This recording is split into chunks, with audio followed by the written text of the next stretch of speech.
makinig kayo. Mag-a-assign ako ng mga tao sa itinatayong bagong building. Cruz, Anot, at Edong, doon ko kayo ililipat. Ayos yan, Por.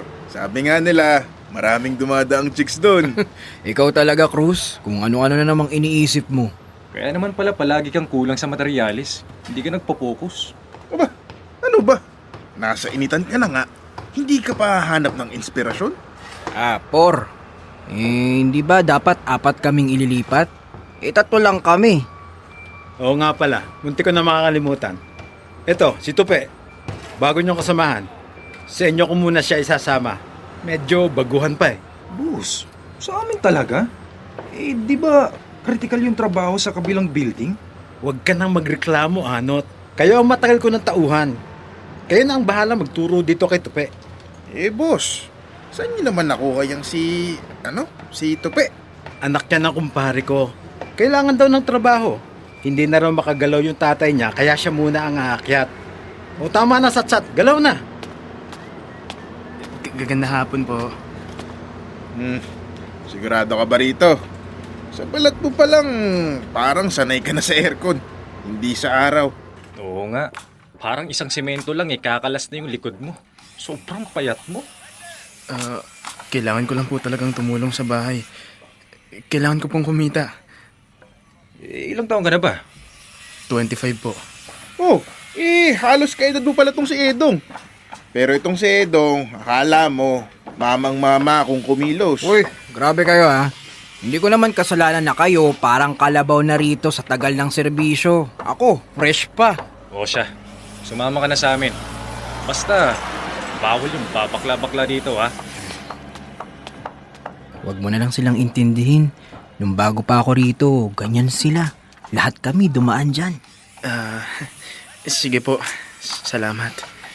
Oh, yosi muna bago ang trabaho ha. Hindi po ako nagyoyosi. Ha? Anong bisyo mo? Alak, babae. Wala po. Hindi ako lumaki sa ganyan. Aba, iba ka ha. Bira yung ganyan. Hoy! Edong, Tupi! Bilisan nyo naman dyan, tumatakbong oras oh. Ito na. Tara na nga, Tupi.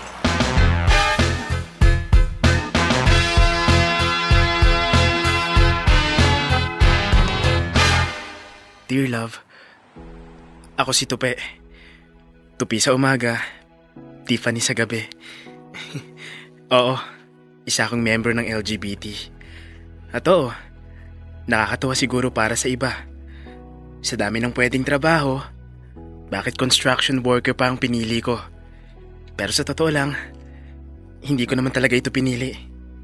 Simple lang, wala akong choice. Ang tatay ko, matagal nang nagpapakain sa amin gamit ang trabahong yun. Pero bigla siyang tinamaan ng sakit. At bilang nag-iisang anak na lalaki, sabi niya, ako raw ang papalit. Ako raw ang magpapatuloy. Ako raw ang aahon sa amin. Hindi rin kami mayaman. Sadyang maputi lang ang balat ko kaya hindi halata. Aaminin ko, punong-puno ako ng kaba noong unang araw. Kaba dahil may tinatago ako. Kaba dahil hindi alam ng tatay ko na hindi naman talaga ako lalaki. At kaba dahil may tinatago akong kabaklaan. Para sa tatay ko, para sa pera, para sa bahay, pinili kong hindi mo na magpakatotoo. Pero ang hirap magtago ng sarili.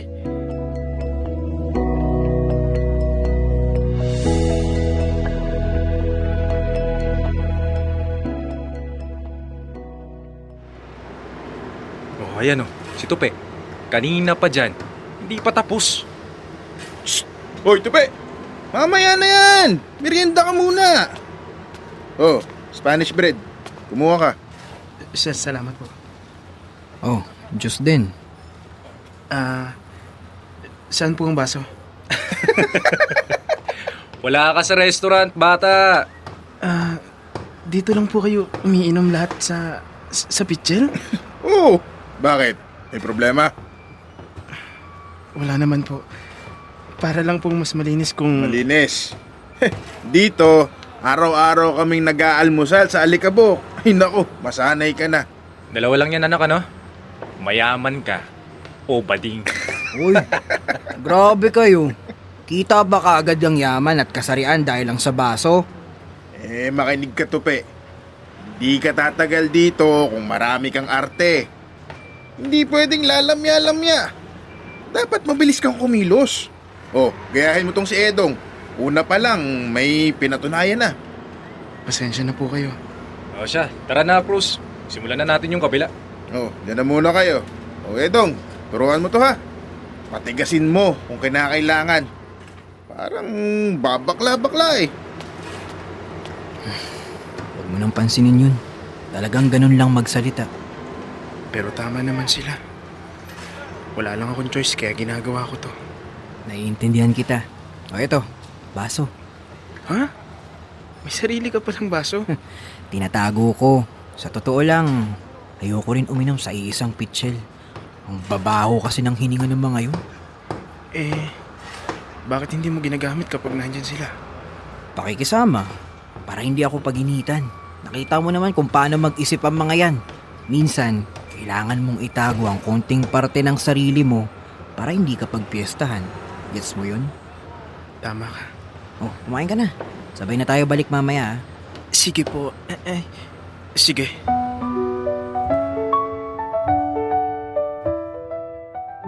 Kahit na araw-araw akong pinapansin, kinakantsawan at pinapahiya ni na Cruz at Anot, nakakaya ko pa rin ang lahat. At alam mo kung bakit? Dahil kay Edong. Totoong sinasabi nila. Lalaking lalaki si Edong. Moreno, maamo pero matapang ang muka. At yung katawan niya, batak sa trabaho. Puro muscle, puro tibay. Pero higit sa pisikal, mabait siya. At sa mundong puno ng yabang at ingay, siya lang yung may lakas ng loob na tumayo sa tabi ko. Habang unti-unting nabubuo ang pagkakaibigan namin.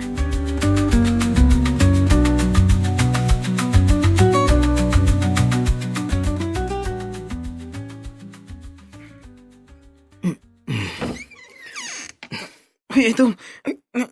Nagbibihis ka pala. Sorry. Hindi ko ba nalak yung pinto? Hindi nga oh. Kita mo, nakapasok ako. Hayaan mo na. Ikaw naman yan eh. Tsaka, maganda naman yung katawan ko, di ba? Huwag ka na magtakip ng mata. Sira ka talaga. Biro lang. Ikaw naman. Paano kung hindi ako yung pumasok? Di may nakakita pang iba. Ano naman ngayon? Makinis naman ako. Baka imbes na magulat sila, tanungin pa nila kung anong lotion gamit ko. Ewan ko sa'yo. Ilala ko na to ha. Ano bang sadya mo dito? Hinahanap ko yung tuwalya ko.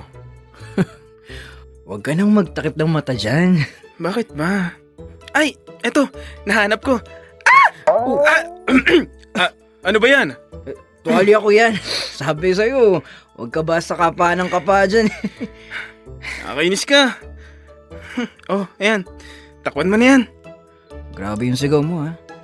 Parang hindi nga sigaw eh. Parang tili. Nakakagulat kasi. Parang may mali siya. Ha? Anong pinagsasabi mo? Tupi, bading ka ba? Hoy! Baka sa paking kita ngayon. Sige nga, subukan mo.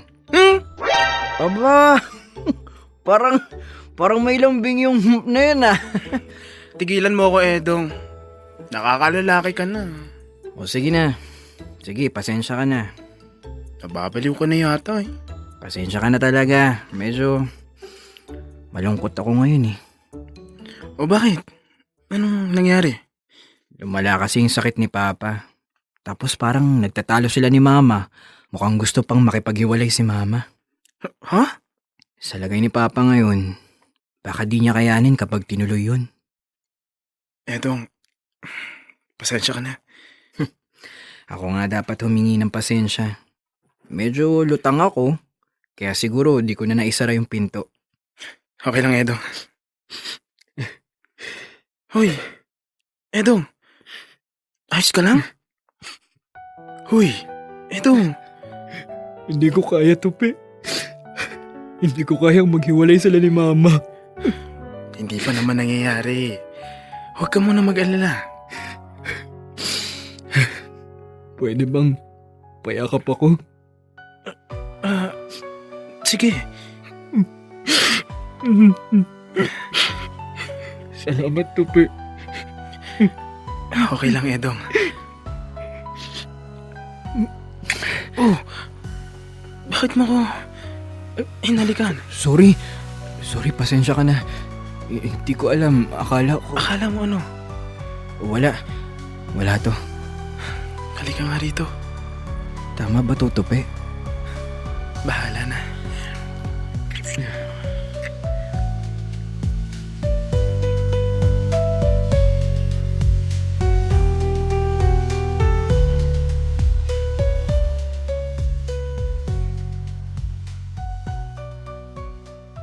Hindi pa rin ako makapaniwala. Totoo ba talaga yung halik na yun? Bakit niya ako hinalikan? Pareho ba kami ni Edong? O baka nadala lang siya ng emosyon sa sandaling yun? Ewan ko. Pero hanggang ngayon, ramdam ko pa rin ang init na mga labi niya sa labi ko. Hindi ko akalaing mangyayari yun. Hinding-hindi.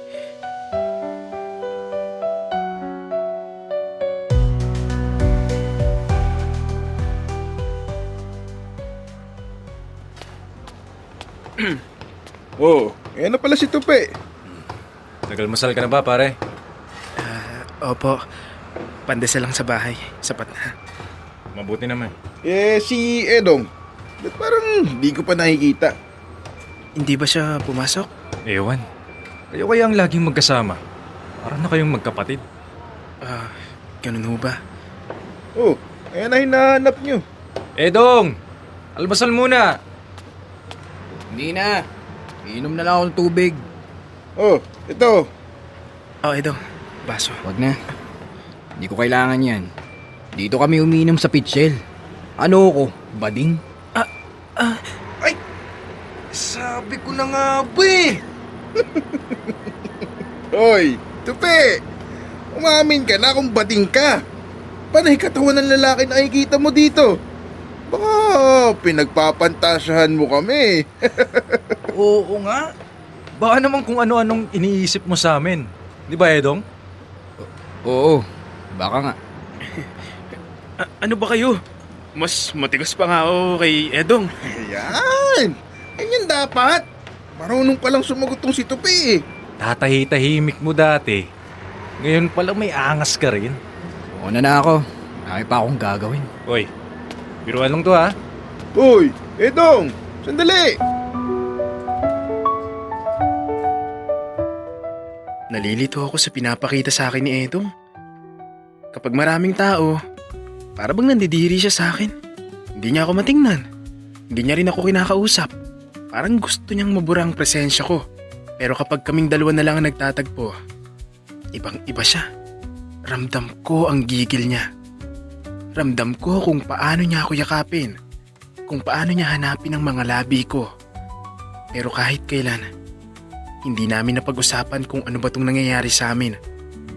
Walang klaro. Walang pangalan. Hinayaan ko lang. Dahil sa bawat gabi sa barracks na may nangyayari sa amin, may bahagi kong umaasa. Umaasa na baka kahit papano, may halaga ako sa kanya.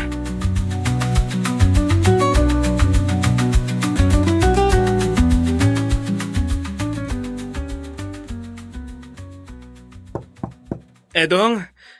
Edong! Buksan mo to! Tupi. Ang lakas naman ng boses mo. Baka may makarinig sa labas. Di ba sabi ko sa'yo kapag papasok ka dito, patago. May kailangan lang akong itanong. Ano ba yun? Emergency ba?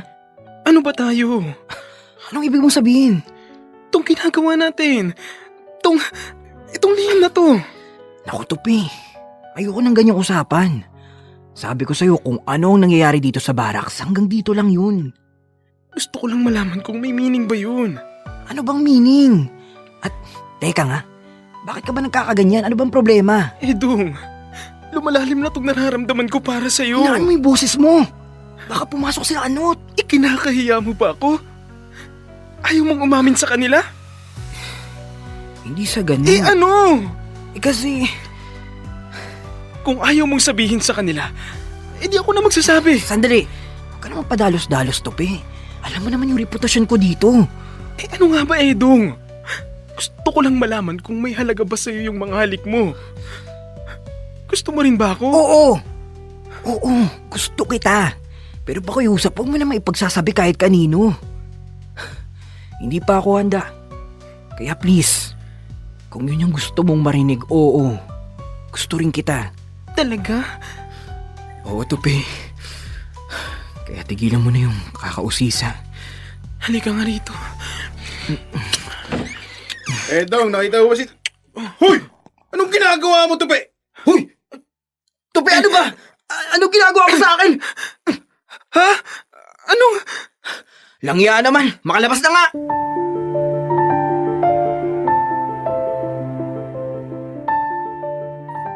Dear love, bakit ba naniwala ako? Bakit ba umasa ako na kaya niya akong panindigan? Isang simpleng tanong lang naman ang hiniling ko. Pero ni yun, hindi masagot ni Edong ng maayos. Napahiya ako. Sa harap mismo nila Cruz. At parang kulang pa yun. Isinumbong pa ako na pinagsamantalahan ko raw si Edong. At si Edong? Diyos ko! Sinabi niyang totoo ang nakita ni Cruz. Pero hindi niya ako pinagtanggol. Hindi niya man lang nilinaw ang katotohanan. Sa isang iglap, naging biktima siya. At ako, lumabas na parang mapagsamantala. Ako pa ang masama. Ako pa ang dapat alisin. Kaya natanggal ako. Napilitan akong umuwi ng may bit-bit na kahiyan at reputasyong wasak. At doon, nalaman din ng tatay ko kung sino talaga ako. Hindi lang trabaho ang nawala sa akin. Parang gumuho rin ang buong pagkatao ko. Sinira mo ako, Edong. Winasak mo ako.